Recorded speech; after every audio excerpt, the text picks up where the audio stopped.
Hello and welcome to our podcast series. This is Hot Pursuit. I'm Yavuz Baydar, and we are here again to talk about one of those burning issues, Turkey's relations with the West, in particular, United States under new administration, Biden-Kamala Harris administration. My guest is Max Hoffman from Washington, D.C., from Center for American Progress. Welcome, Max. Thanks, Yavuz. Good to be with you. Good to be with you too. Max Hoffman is the Director for National Security and International Policy at the CAP, Center for American Progress. He focuses his work mainly on Turkey, Europe, and the Middle East. And his most recent report, very comprehensive, coming out of CAP, titled Flashpoints in U.S.-Turkey Relations in 2021. Well, the subheading goes something like Turkey's pursuit of strategic autonomy should be met with firm transactionalism by the Biden administration. And while this stance is unlikely to change President Erdoğan's unilateral approach, it could help preserve certain institutional ties. I think this, in a nutshell, is quite telling about what the report is all about. It really underlines certain very, very important issues. You begin the report, Max, by pointing out that relations between Turkey and the Western allies in the United States and Europe have been on a steady downward trajectory for some 8 years, which brings us back to 2013, more or less, pre-Gezi protests time. I think a very critical White House meeting between Obama and Erdoğan at that time. And this, of course, was not a very friendly meeting, which also led to a sort of a negative snowballing between two allies. And you are also saying, further into the report, with President Joe Biden unlikely to continue Trump's laissez-faire approach, several of these simmering disagreements could bubble over. We will get into what these disagreements are and have been, lead to a deeper rupture in relations. Beyond the change of tone and approach from a new US administration, several key strategic and energy decisions could determine Turkey's directions to come. And you group these major issues, which are all headaches, by the way, three broad categories: human rights and democracy, and the rule of law; two, defense procurement and strategic alignment, symbolized by S-400 Russian missile systems; and three, regional conflicts and what you call revanchism. Some others call it irredentism, some call it politely assertive foreign policy, some others call it aggressive foreign policy, etc., which is played out in Eastern Mediterranean. So let's hear about your major analysis here about these 3 points and how these relations came to such a burning or bleeding point, if you will, because if anything, this Trump administration 4 years meant, I think, as a sort of leaving a bleeding sore in international policy of United States, it is symbolized by Turkey. Well, you mentioned the three sections, and they sort of correspond to what I see and many see as traditionally the three pillars of the U.S.-Turkey relationship. And they haven't always been perfect. In fact, they've often been sort of crumbling, but they are the first sort of most important from the U.S. perspective has traditionally been Turkey's role in the NATO alliance and as a partner in confronting Russia, which is seen as a real strategic rival by the United States, of course, not just in the Cold War, but even thereafter. The second was this idea of, we're both democracies and we share a set of values that the US and Turkey both, have not lived up to those ideals at many points in their history. And is Turkey still a democracy, by the way? There are people who would disagree with that. I mean, Turkey is certainly not a full democracy. And, I don't know if get into the political scientific discussion of whether it's, a managed democracy, whether it's a full authoritarian state. What I would say is that Erdoğan and his supporters have defined democracy down to just the ballot box, and stripped away all of the guardrails and sort of safety features that constitute a full democracy, and even, of course, are credibly alleged to have interfered in even the ballots. So it's certainly not a full democracy, and that pillar was the first to go. You mentioned 2013 and Gezi Park. I think that's where U.S. perceptions really began to set in the United States that, oh, Turkey's on a very difficult trajectory on these democracy, rule of law issues, and it's only spiraled from there with the resumption of the Kurdish conflict and the coup attempt and its aftermath.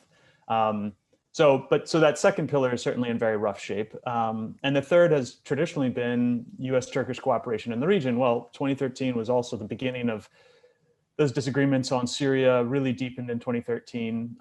And thereafter, 2014, the U.S. partnering with the YPG to defeat ISIS, enraged the Turkish government, of course, particularly after their domestic peace process failed. So, those three pillars are really in rough shape. The first one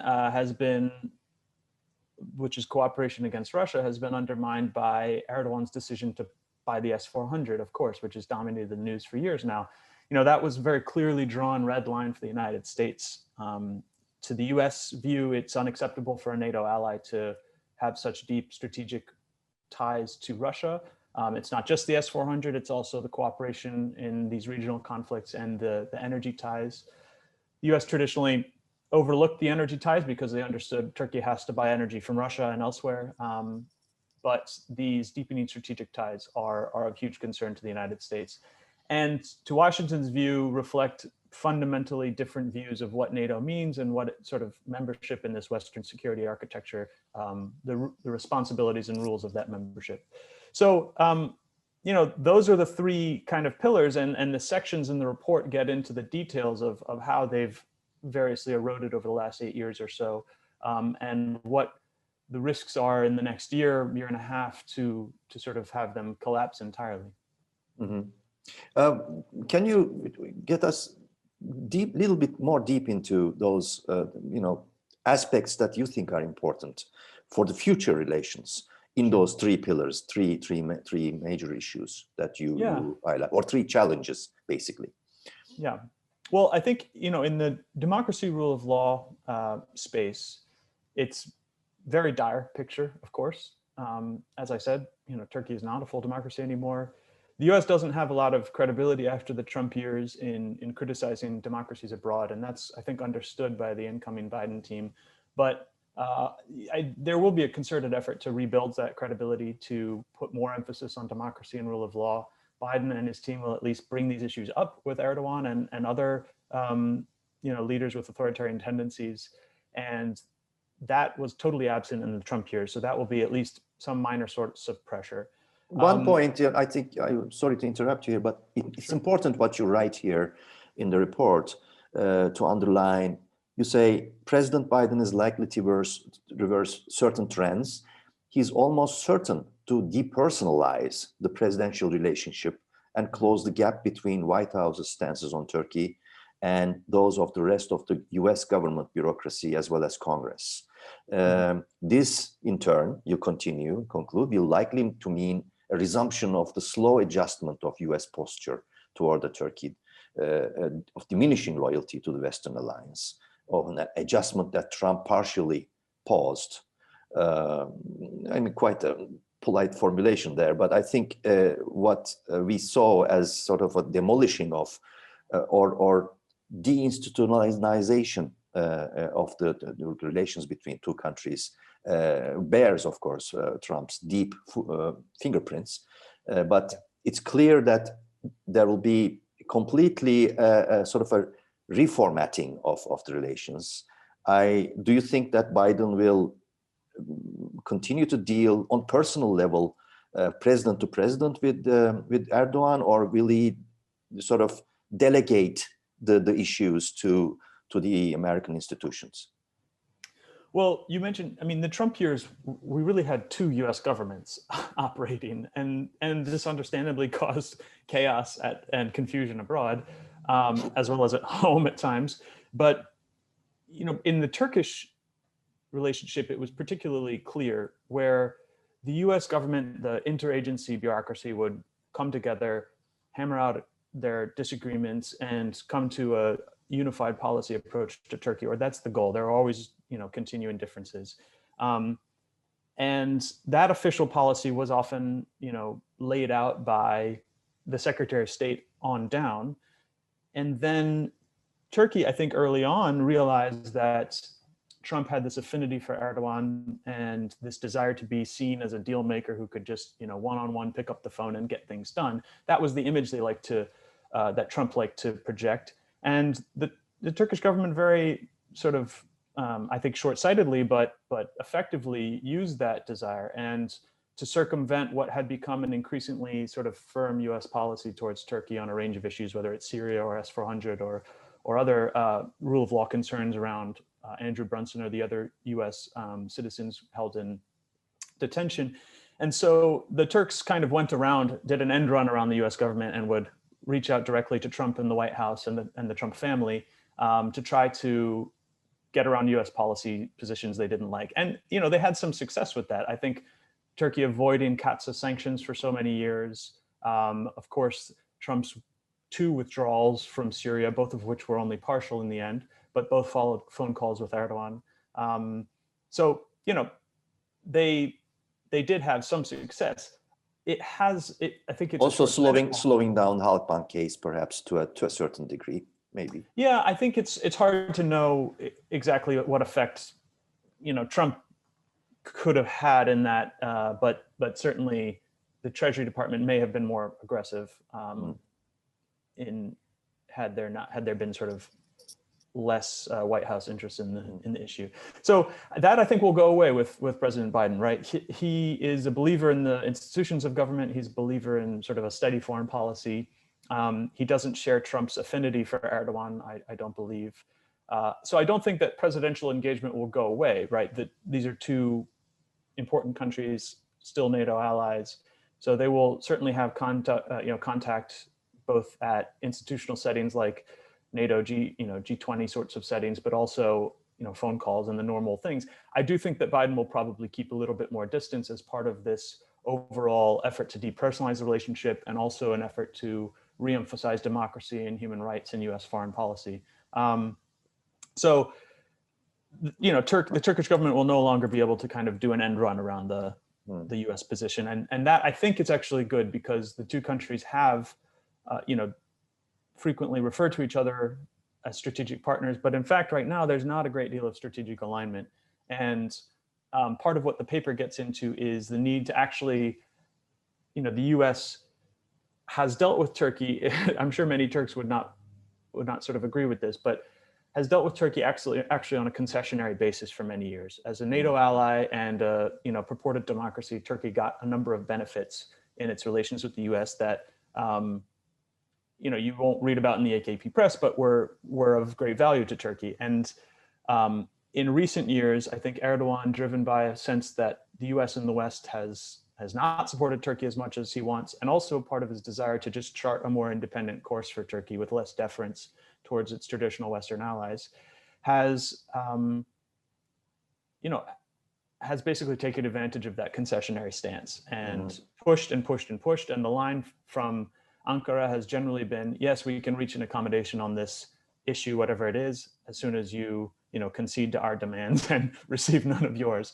And so I think that the US patience has effectively worn thin. The feeling is that the ball is in Turkey's court overall on many of these issues, whether Ankara wants to start to rebuild and get back towards a strategic partnership or really double down on this more independent, more unilateral line. And as the paper says, and I think you'll probably see some of this from the Biden administration, if Turkey chooses that more independent course, it doesn't make it an enemy of the United States. Far from it. It just means that it will be treated more as just another country, and that concessionary relationship will go away, and a more firm transactional relationship will take shape. Also, you go into what you just said, in some places in your report, that Erdoğan and his administration got used to this kind of approach when dealing with the White House or with Washington. It would be now in completely different era, and as you imply, I think it will be very difficult for the Turkish government to readjust, to take the curve, if you will. Do you think, given such a major change in Washington, D.C., Erdoğan and his administration should have reasons to be seriously worried? Well, I think that Erdoğan and the Turkish government are presently in a conciliatory phase towards the US and Europe. And I don't think that this is based in a genuine desire to, to reach compromise, unless those compromises are, again, the US accedes to Turkish demands.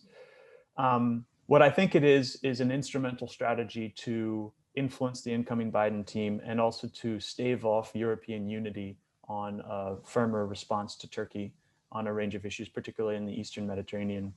So I think that this conciliatory phase will last for a while, but will fall victim to the structural realities that have shaped Erdogan's policy for years now. And those realities, in my view, are, first and foremost domestically. He's reliant for his political survival on a right-wing coalition, which, is hugely reliant on extreme nationalists who are suspicious of the West at best or hostile towards the West at worst. And his options to compromise on, for example, the Kurdish issue or Syria or the East Med are limited by this reliance on those nationalist voices. Then I think further than that, there are sort of personal reasons. Erdogan does, I think, feel personally betrayed by the US and the West. I don't think it's fair myself, but he feels that way. Certainly voices around him and likely he himself believed that the US had some role in the coup attempt, even though there's no evidence of that. And so, I think beginning in 2015, 2016, he had this sense of being besieged and then of being sort of left to dry, hung out to dry by the West. And from then he began to really aggressively pursue his goal of a more independent Turkish foreign policy. And he began to pursue it in aggressive, unilateral, often military terms. And so, I don't think any of that has changed. I think he's tactically moderating for the time being. So, the conciliatory phase could end for a range of reasons. One, the US administration could take a firmer approach, right? When Turkey first tries to kind of test the boundaries, they may find a firmer response, and they may find the White House now aligned with the State Department and Treasury and all of these, the interagency on a response. And, for example, if they buy, as Turkey says it will, if Turkey buys another set of S-400s, formalizes that deal and actually takes delivery, it's likely that the CAATSA sanctions will increase significantly. Well, I think you and I could both predict Erdogan's response. He'll use that to rally national support at home. He'll say it's evidence of, sort of imperialist aggression. He'll say it's evidence of the US wanting to hold Turkey back. Well, it's none of those things. It's that the US sees the NATO alliance primarily as a democratic security structure designed to guard against Russia. So for a key member to sort of invite the Russians in a strategic way, as Turkey has done with the S-400, is unacceptable. So there's just this fundamentally different reality in Washington and in Ankara, and I do think this conciliatory phase will fall victim to that at some point. Also, the S-400 purchase and activation thereof is, of course, a serious issue. We see some signs of calls particularly from Hulusi Akar, defense minister.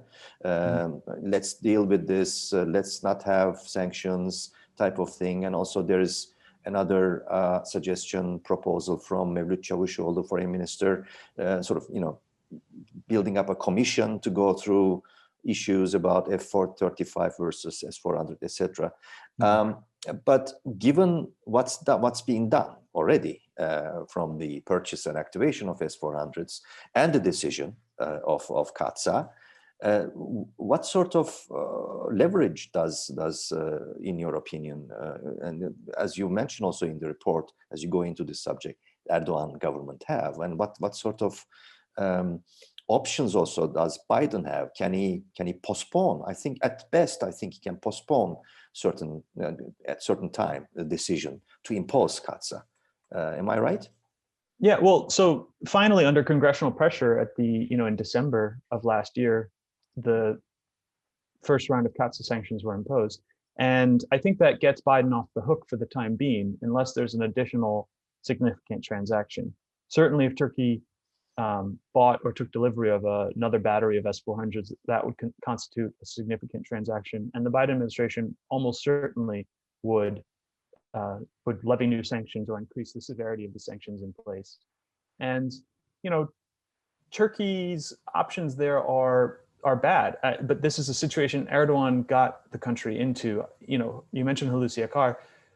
There are a number of well-placed sources who say that this S-400 decision was never driven by sort of the professional bureaucracy of the Turkish military or the Turkish foreign ministry. This was a decision driven by the palace. And so, it could have been some deal with Putin. It could have just been Erdogan's fear of future coup attempts, fearing his own air force. It could be just a political signal that he wants to be more independent of the U.S. and the West for a variety of reasons.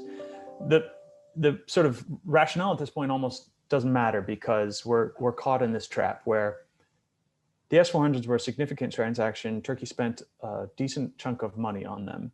Erdogan plastered their arrival, has made this into a cause célèbre across Turkey. It's plastered across the AKP press as a sign of Turkish independence. In fact, just deepening reliance on Russia.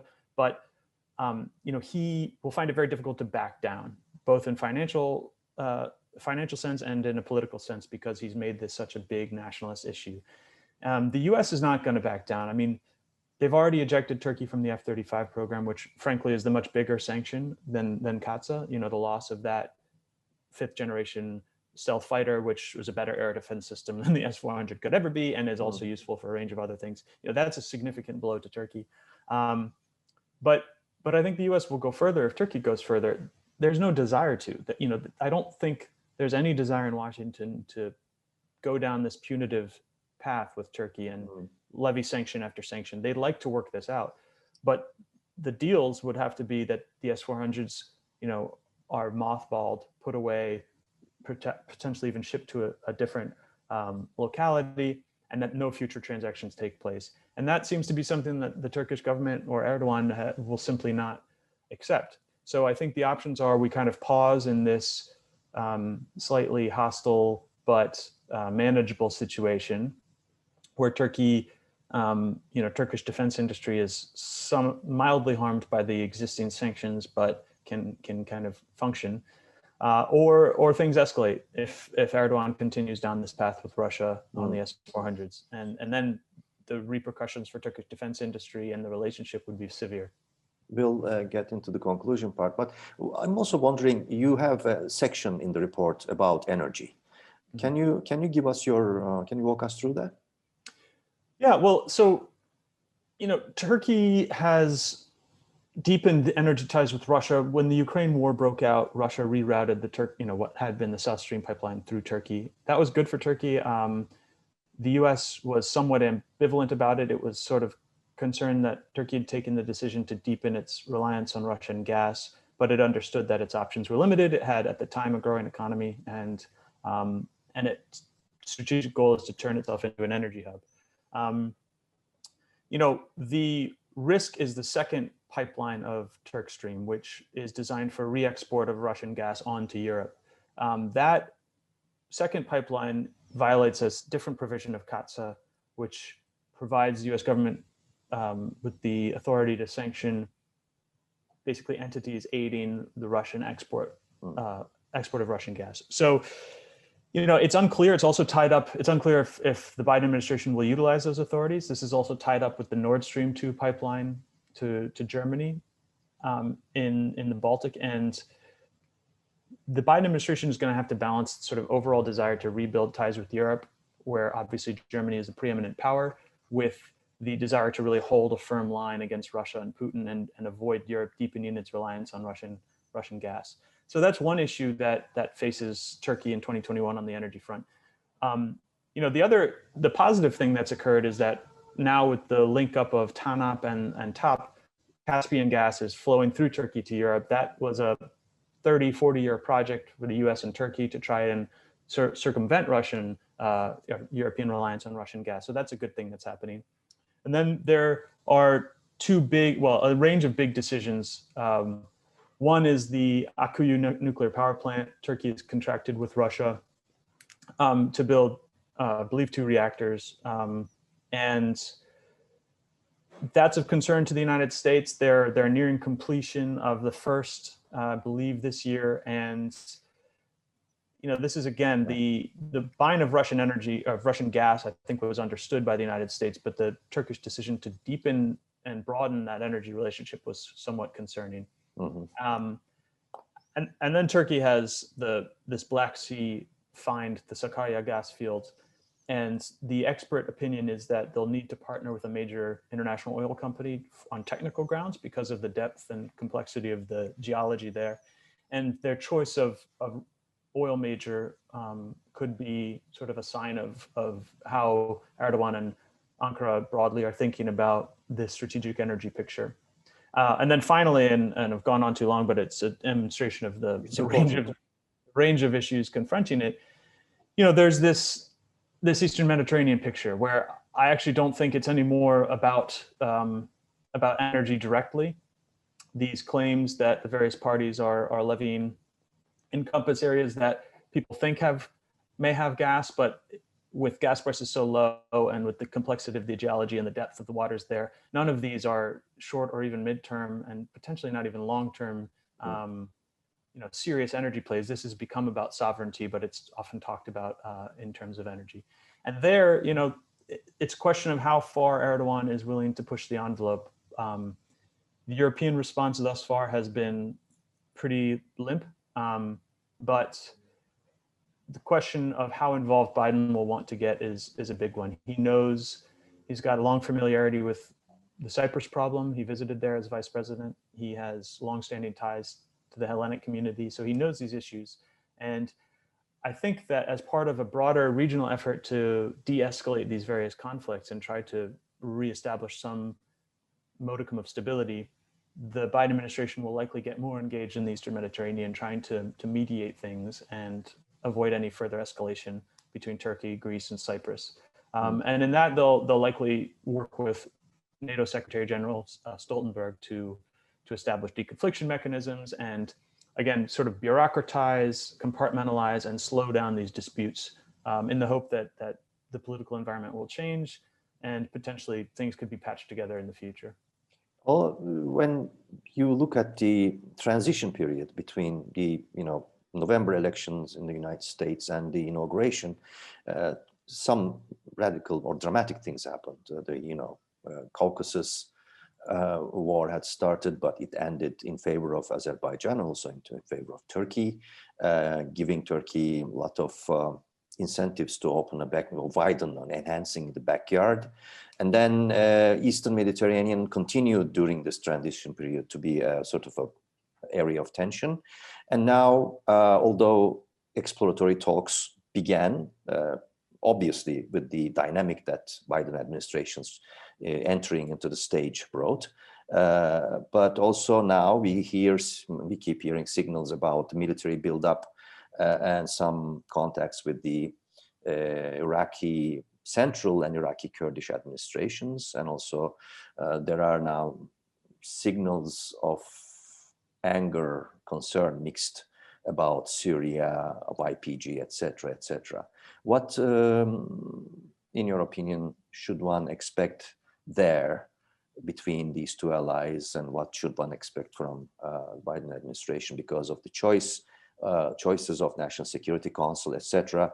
And Biden himself is, identified as quite sympathetic to, Kurdish identity causes and also an Eastern Mediterranean. He's pretty close or knowledgeable about Cyprus issue and Greek-Turkish relations, etc. Yeah, I think that on these regional flashpoints, it's a mixed bag, and that's why I think compartmentalization, sort of dealing with them separately rather than trying to establish some grand bargain is what's likely to happen. So first, I mean, on the positive note, in Libya, I think the U.S. will be again re-engaging after total absence from Trump, and Trump, in fact, sort of gave the green light to Haftar to.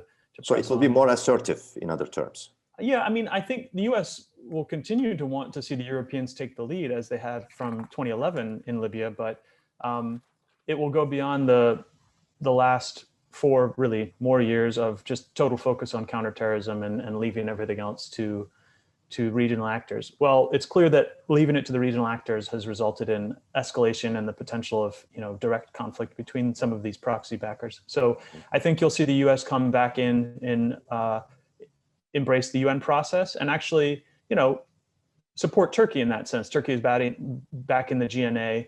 I think you'll see them say, right, no more offensives. You're not going to seize Sirte Jufra. You're not going to sort of push maximalist claims in Libya. But if you are interested in making this into a legitimate de-escalation and a legitimate peace process, you'll have US support. I think that's likely in Libya. In Syria, I don't think there's any likelihood of the fundamental disagreements being resolved now after almost 10 years. The Biden team will re-engage with the SDF and look to stabilize the east of the country, very likely in my view. And as part of that, I think there will be a firmer line towards Turkey. Say, right, Turkey is shelling the SDF around Ain Issa, constant skirmishes in other places. It's not that the US is going to come back into these areas right along the line of control with the Turks and their proxies, but I think that the message will be much stronger of, let us stabilize the east of the country. ISIS returning is not good for any of us, and you're weakening our key partner in the SDF every time you attack them. So let's tamp things down. Do you think it can also involve an overall approach to bring Turkey and the region, Kurds of the region, into a more, conciliatory atmosphere? I hope so. I mean, there have been U.S. efforts to guide negotiations between the PYD and the Barzani-backed Kurds, KNC Kurds, to try to get to a place where there's some interim Kurdish political authority or that Turkey finds acceptable. Turkey has had a very maximalist line on this. Again, it's tied to the domestic politics and Erdogan's total and it alliance. remains unchanged. Yeah, it remains unchanged, and I'm not optimistic, but I think that the U.S. has to try and will sort of re-engage and try in a more meaningful sense under Biden and his team. And in Iraq, it's very hard to know what's going on between Ankara and Erbil. There are clearly maneuverings against Kandil, and Turkey's presence has continued to grow. The U.S. line there has always been to respect Iraqi sovereignty, and the focus has been on the overall stability of Iraq, and I think that will likely continue. So, certainly the U.S. wouldn't welcome additional Turkish military operations into Iraq. So anyway, you just surveying this, all of these flashpoints, you see the many places where things could flare up and upset that early conciliatory sort of mood music from Ankara. And on most of these issues, I think you'll see the U.S., they don't see all of these, Washington doesn't see all of these issues in terms of Turkey. Turkey does, understandably, but they'll see Libya in terms of Libya and Iraq in terms of Iraq. Syria, it's much more intermingled with the approach to Turkey. But this compartmentalized approach, along with sort of a firmer and less personal line, will be difficult for Erdogan to manage, I think. You keep coming back to this important term, compartmentalized approach. I think we will hear more about this. We have 2 more questions and we are through. One is important, I think, as much as Ankara, meaning Erdogan and his sort of loosely based coalition, what the famous Kurdish French academician calls, Hamid Bozaslan calls cartel state, basically composed of different components of Turkish right, etc. The challenge is obvious as you go through, but also another challenge will be European Union's policy vis-a-vis Turkey, and that challenge will be also felt by, I think, Biden administration, because there's division there. And Erdogan's foreign policy mainly was built on driving wedges between European Union members, which was successful.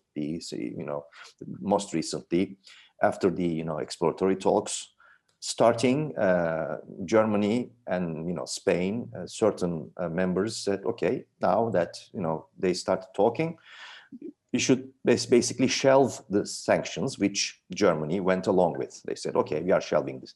So it seems as if European Union's major power, Germany, as opposed to France, found a pretext there to continue what many see as an appeasement policy. So I think that will be a challenge. And I am saying this because I see an important part in your report where you say, quote unquote, the European leaders should understand that there is every possibility of any appeasement approach will fail to rein in Erdoğan. He's likely to escalate on multiple fronts in the run-up to his re-election campaign. US should prepare by building partnerships in Europe to multiply leverage by drawing red lines and by proactively establishing lines of communication and deconfliction so that this escalation does not come as a surprise or does not repeat itself, if one must add. Mm-hmm. What is your point about this? Well, I think you're absolutely right that the European Union is not a coherent foreign policy actor. One should also, I'm sorry, I should also assert that the first European leader Biden called was Macron and not Merkel. Mm-hmm. And this was interpreted by some pundits that Biden perhaps indicates that it is Macron he wants to do major business with. Well, I can't speak to that. What I would say is that the EU is not a coherent foreign policy actor. It's a reflection of its member states. And they're divided on Turkey as on many foreign policy issues. They have overwhelming economic leverage if they choose to use it. I think, as you say, they will, however, in light of their divisions, they'll seize on any opportunity to do nothing. That's really, sort of smooth sailing the status quo is their goal. Mm-hmm. Erdogan and Turkey, I think, realize that and have taken a salami slicing approach where they escalate just a little bit, and each escalation in isolation is acceptable and is not grounds for sort of more severe economic punitive action. It's like Ottoman March, it's like 2 steps forward, 1 step back, 2 steps forward, 1 step back. And so, I think they've taken advantage of this of the European divisions and also the European desire to sort of not get into a conflictual cycle. And also European fear, of course, of the refugees. And I think that Erdogan's ability to drive refugees into Europe is dramatically overstated, but it's something that strikes a lot of fear into European political leaders, given what happened in 2015 and the right-wing populist wave that followed. The question, I think, is how far Erdogan will push things. Right now, again, we're in this conciliatory cycle, but undoubtedly, in my mind, he'll start sending the drilling ships again. He'll push the envelope, and he'll see what he can get away with. And then in the run-up to his re-election campaign, whether that's in 2023 or earlier, I think he'll dramatically escalate. And I don't know what that will look like, of course, but he will use foreign policy, as he has on repeated occasions in the past, as a tool to rally nationalist support to his cause shortly before the election. As Mark Pierini pointed out in my previous conversation, said each and every part of the component of the Turkish foreign policy most recently, is linked, deeply rooted in foreign domestic policy. Sure. Definitely, I agree entirely with Mark. And so, at a certain point, I think the question is then, does Erdogan push things so far that he leaves the European Union with no choice, right? Either if he pushes things too far on Cyprus and Greece, who are European Union member states, the EU could face a choice where, essentially its ability to defend its sovereign members is at stake, and whether that sovereignty means anything. And then also the point where Greece actually responds in some meaningful sense. I know for a fact that both the EU and the United States will want to avoid an outright clash like that. And that's why in the paper, I argue for signaling in advance, for coordinated in advance, and for actually laying some leverage on the table and say, if you go there, we don't want you to, but if you go there, this is what will happen, and have that that threat be credible and serious to prevent it. Because if we continue to sort of have this totally reactive response, I think that Erdoğan will continue to push, and so signaling is important here. Very delicate balance act indeed. So what is your conclusion in a nutshell for our viewers and listeners? The report concludes with a sort of powerful part. I want to hear it from you. Well, I think that Turkey faces a fundamental choice. The U.S. and Europe do not want to see the institutional ties, this long-standing relationship collapse. That doesn't serve anyone's interest. The interest in the U.S. and Europe is in a stable, democratic Turkey with which they can cooperate on a range of important issues. Erdogan's interest in sort of crafting Turkey into a great power in its own right, with little deference towards its traditional Western allies, is a fine goal, except we're all interlinked and we can't actually deal with any of these problems in isolation. And his dalliance with Russia, which in the US and European view is an authoritarian state that has meddled in our elections, that has assassinated dissidents at home and abroad, and has bombed schools and hospitals in Syria repeatedly and intentionally, is totally unacceptable. And so I think 2021 could be a real watershed year, where Erdogan could, for the first time, face some of the leverage arrayed against him, could actually come to grips with the choice facing him of whether to really go his own way and drag Turkey with him, or chart some middle course where there's at least minimal compromise. I think the US and Europe will seek to just compartmentalize things, slow down these escalatory cycles, and try to hold things together, patched up as they are, in the hope that Turkey and Turkish democracy can reconstitute itself and can, in the next election, choose a more conciliatory course. Mm. Pro-Erdogan and pro-Turkey analysts, some of them at least, talk about reset. And I think in conclusion, this part of what you've written interesting, is that the reset that is needed is more of a memory wipe to clear some of the mistrust and mythology, and to close the gap between rhetoric and reality. To stretch the metaphor, perhaps a functional new operating system could then be installed. Such a new system would need to recognize that, for all the talk, the United States and Turkey are not presently strategic partners, not anymore. Turkey is pursuing strategic autonomy, and the United States should accept this and respond with firm transactionalism, not hostility or false hopes. Is it where the reset is or should be? I mean, if you're talking about a reset to relations in 2009, it's impossible. Too much has happened. And Erdogan has clearly demonstrated that he felt in 2009 that Turkey was too subservient or too reliant on the US and the West. Well, 2009. Yeah, or in 2009, 2011, before both the democratic pillar started to severely erode and then Syria happened and everything went from there. So, that's impossible. And the question now is how fully he wants a break. And but what's clear is that the US has, in its view, given as much slack as is possible. And now we're really up against core concerns of NATO membership, of this concessionary relationship.